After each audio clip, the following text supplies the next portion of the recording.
question. This question asks about a question. It says the question the narrator asks in lines 78 through 80, but if most nearly implies that. So let's go to those lines. That's the very end of the passage. But if that were the case, how could any combination of obstacles have hindered the flight of a man like Ethan Frome? Okay, so the first thing I notice is it says, but if that were the case. So the that there and the but indicate that we should probably go backwards and see what were the case. We need to know what the narrator's talking about. 20 years earlier, the means of resistance must have been far fewer, and the enemy in command of almost all the lines of access between the beleaguered villages. And considering these things, I felt the sinister force of Harmon's phrase, most of the smart ones get away. So that's what we're really talking about, is most of the smart ones get away. They get out.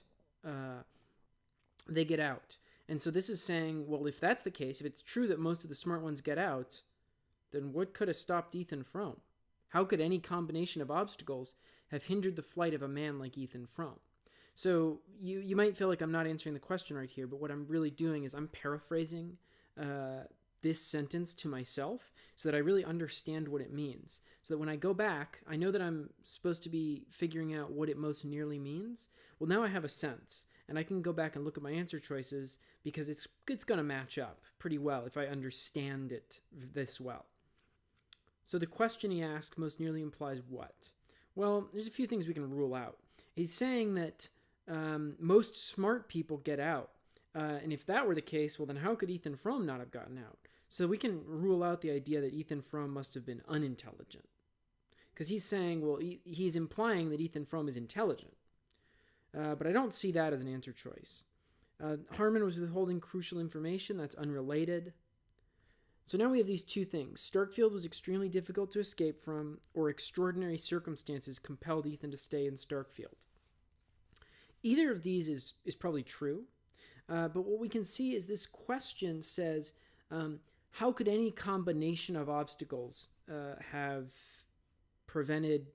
hindered the flight of a man like Ethan Frome?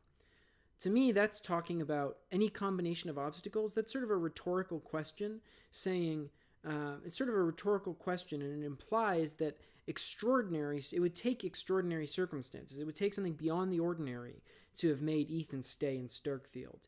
So even though this second answer is true, it's not what the most near purpose of this particular rhetorical question is. So we're going to go with this first answer choice.